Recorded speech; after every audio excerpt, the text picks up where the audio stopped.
नमस्ते हिंदुस्तान। बहुत ही अहम और महत्वपूर्ण सूचना दिल्ली से आ रही है। दिल्ली में अब्दुल कलाम रोड के ऊपर इजरायली एम्बेसी के पास में एक लो इंटेंसिटी का धमाका अभी कुछ समय पहले हुआ है, जिसमें 3 कारों की क्षति हुई है। अच्छी बात यह है किसी की जान नहीं गई है, लेकिन आईईडी का यह धमाका बताया जाता है। और समय आप देखिए, टाइमिंग आप इसकी देखिए, कितनी परफेक्ट टाइमिंग की गई है उन असामाजिक अराजक तत्वों के द्वारा जिन्होंने भी यह धमाका किया है और वो आईईडी वहां पर प्लांट करी है। जिस वक्त दिल्ली के अंदर बीटिंग द रिट्रीट 26 जनवरी का कार्यक्रम चल रहा था, हिंदुस्तान के आदरणीय राष्ट्रपति जी, प्रधानमंत्री जी और तमाम इंपॉर्टेंट जो लोग हैं वो उस कार्यक्रम में सम्मिलित थे। और दूरी इन दोनों के बीच में 5 से 5.25 किलोमीटर की है, बस इतनी ही दूरी है, क्योंकि ये इजरायली एम्बेसी भी सेंट्रल दिल्ली, लटियंस दिल्ली का एक हिस्सा है, वीवीआईपी एरिया है और वहां पर यह धमाका होता है। हालांकि ये लो इंटेंसिटी धमाका है, लेकिन मानसिकता आप देखिए, सोच आप देखिए। जो लोग 26 जनवरी को जो लोग इस देश में अस्थिरता फैलाना चाहते हैं, अराजकता फैलाना चाहते हैं, उन्होंने बीटिंग द रिट्रीट वाला ही समय, वही शाम वाला समय चुन करके इजरायली एम्बेसी के पास में यह धमाका करवाया है। और उसके बाद अब दिल्ली के अंदर पूरी तरीके से हाई अलर्ट लग गया है। दिल्ली हाई अलर्ट पर चली गई है। जितने बॉर्डर्स हैं वो सील कर दिए गए हैं। तमाम जो पुलिस फोर्स है वो वहां पर आ गई है। कॉर्डन ऑफ उस एरिया को कर दिया गया है। ज्वाइंट सीपी अभी वहां पर थे। जो सीसीटीवी वहां पर लगे हुए हैं, उनकी जो कवरेज है उसको निकाल लिया गया है। अच्छी बात यह है, क्योंकि यह एक वीवीआईपी एरिया है, तो यहां पर बहुत सारे सीसीटीवी लगे हुए हैं, इंस्टॉल्ड हैं। तो उसकी जो भी फुटेज निकल करके आएगी, आसानी यह हो जाएगी कि उसमें पता लग जाएगा कि आफ्टरऑल कौन से लोग, किस प्रकार से ये सारा जो एक्सप्लोजन था उसको वहां पर प्लांट किया गया। लेकिन आश्चर्य की बात नहीं है ये दुख की बात है कि कुछ ऐसे लोग हैं जो इस देश को अस्थिर करना चाहते हैं। पहले 26 जनवरी को पूरी तरीके से बदनाम और बर्बाद करने का पूरा प्रयास किसान आंदोलन के नाम पर किया गया। लाल किले पर जिस तरीके का तमाशा अराजक और असामाजिक तत्वों ने किया और जिस प्रकार का तमाशा अभी भी चारों तरफ बॉर्डर पर चल रहा है, उसके बाद वो तमाशा अभी पूरी तरीके से खत्म भी नहीं हुआ। वहां पर तलवारबाजी हो रही है बॉर्डर्स पर। और इस वक्त जब सारी मीडिया कवर कर रही थी बीटिंग द रिट्रीट को, पुलिस भी वहां पर लगी हुई थी और बाकी की पुलिस वैसे भी बॉर्डर्स पर बहुत बुरी तरीके से बिजी है। पुलिस को बहुत बुरी तरीके से मारा पीटा जा रहा है, ये सो कॉल्ड अराजक तत्व जो खुद को किसान बोल रहे हैं उनके द्वारा। और उसके अलावा जितने भी हमारे महत्वपूर्ण लोग हैं देश के, राष्ट्रपति, प्रधानमंत्री से लेकर के, वो सब उस कार्यक्रम में थे। उस वक्त एक धमाका दिल्ली के अंदर, दिल्ली के सेंट्रल दिल्ली में, लटियंस दिल्ली के अंदर किया जाता है, एक मैसेज देने के लिए और एक तरीके का डर और भय का माहौल पैदा करने के लिए। लेकिन यस, इसमें घबराने वाली कोई बात नहीं है। दिल्ली में हाई अलर्ट लगा दिया गया है। अच्छी बात यह है कि किसी की मौत नहीं हुई। जो शायद ये लोग बहुत समय से कोशिश कर रहे हैं, जो अराजक और असामाजिक तत्व हैं, जो दिल्ली को और देश को अस्थिर करने की कोशिश कर रहे हैं, इनकी बहुत समय से यह कोशिश लगातार लगी हुई है।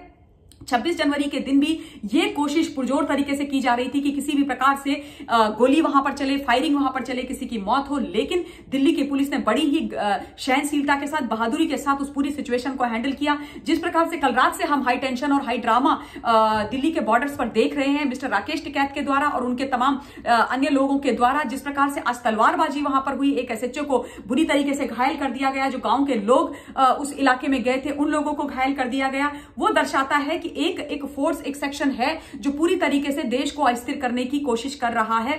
और समय का जो इनका चयन है, दिनों का इनका जो चयन है, वो चयन इस देश को शर्मसार करने वाला है। पहले 26 जनवरी के दिन लाल किले पर इतना बड़ा तमाशा हुआ, देश के तिरंगे को अपमानित किया गया, देश के तिरंगे को दरकिनार कर दिया गया, देश के तिरंगे की जगह पर एक पीले रंग का झंडा फहरा दिया गया, उसके ऊपर तमाशा किया गया।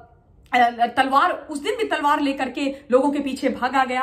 ट्रैक्टर से पुलिस को कुचलने की कोशिश की गई, कुछ पुलिस को धक्का दिया गया, पुलिस को मारा गया, पीटा गया, बहुत ब्रूटली पीटा गया है। कई पुलिस वाले तो इतनी बुरी तरीके से घायल हैं कि वो पूरी तरीके से कभी स्वस्थ भी अपने जीवन काल में नहीं हो पाएंगे। उसके बावजूद एक पत्रकार मिस्टर राजदीप सरदेसाई ने पुलिस को बदनाम करने का और वायलेंस को और बढ़ाने का एक बहुत ही खतरनाक और बहुत ही गंदा बयान दिया। देश के जो बिल्कुल पक्ष में नहीं, विरोध में जाने वाला बयान है वो दिया कि पुलिस ने एक किसान जो आया हुआ था वहां पर उसको मार दिया, जबकि वो किसान अपनी ही गलती के कारण बहुत तेजी से वो अपना ट्रैक्टर चला रहे थे, ट्रैक्टर पलट गया, वो बैलेंस उन्होंने खो दिया क्योंकि वो स्टंट करते हुए, बैरिकेड को तोड़ते हुए आगे निकलने की कोशिश कर रहे थे। उस हादसे में उनकी मौत हो गई, जिसका आपको, मुझको, हम सबको दुख है। और उसके बाद पुलिस को बुरी तरीके से बदनाम किया गया। आज भी दोबारा से पुलिस को पुलिस पूरी तरीके से उस एरिया में जो अब्दुल कलाम रोड है, जो इजरायली एम्बेसी है, उसके आसपास चारों तरफ इकट्ठी हो गई है और कॉर्डन ऑफ उस एरिया को कर दिया गया है। ये एक बहुत बहुत महत्वपूर्ण सूचना है। दिल्ली के सारे बॉर्डर सील कर दिए गए हैं। दिल्ली को किसी भी प्रकार से अपने टोज पर रखने के ये असामाजिक और अराजक तत्व हैं, उन्होंने पूरी तरीके से कोशिश की है। दिल्ली के जो पुलिस कमिश्नर हैं वो भी जानकारी ले रहे हैं, गृह मंत्री जी भी जानकारी ले रहे हैं, तमाम लोग इस विषय की जानकारी ले रहे हैं, क्योंकि इसको जानना और समझना बहुत ज्यादा आवश्यक है।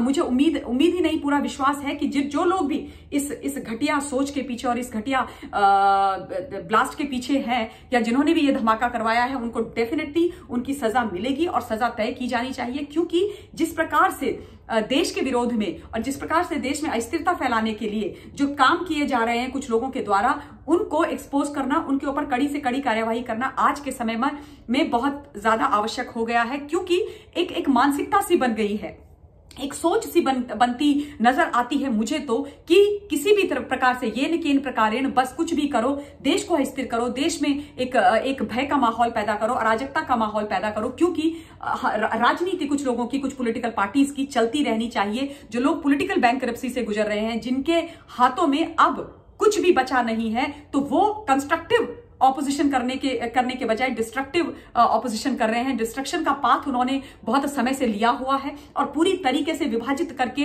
अराजकता फैला करके, देश को तोड़ करके वो सिर्फ और सिर्फ अपनी राजनीति करना चाहते हैं। ये बहुत दुख और शर्म की बात है। जिस प्रकार से रोना धोना कल से चल रहा है, जिस प्रकार से दोबारा से किसानों को बरगलाने की कोशिश की जा रही है, जिस प्रकार से घरों के अंदर बैठ करके ट्विटर के ऊपर राजनीति की जा रही है, घरों में अपने आप को सुरक्षित रख करके वहां पर किसान को फिर से बरगला करके, झूठ बोल करके लेकर के बॉर्डर में आया जा रहा है, वो दर्शाता है कि कोई ये लोग नहीं चाहते हैं कि किसान सुखी हो, या देश के अंदर, देश की राजधानी के अंदर सुख शांति से लोग जिए, आराम से रहे, किसान अपने घर चला जाए, ये जो दंगा फसाद है ये बंद हो जाए, किसी की जान माल की कोई हानि ना हो, जान माल का कोई नुकसान ना हो और सब लोग शांतिपूर्ण तरीके से रहें। मुझे नहीं लगता कि ये इंटेंशन किसी का भी कहीं पर भी दिखाई दे रहा है। और अब जब ये जो धमाका हुआ है उसके बाद तो मेरा जो शक है वो पूरी तरीके से एकदम यकीन में बदल गया है कि असामाजिक तत्व जो हैं, अराजक तत्व जो हैं, जो लगातार जिनका दिमाग ये चलता है कि किस प्रकार से इस देश में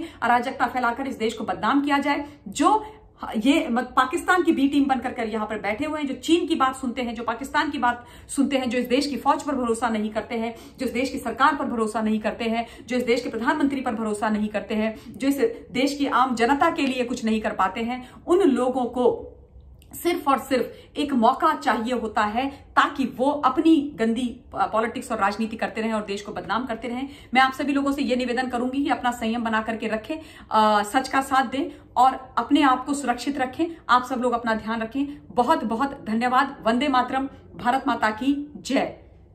थैंक यू।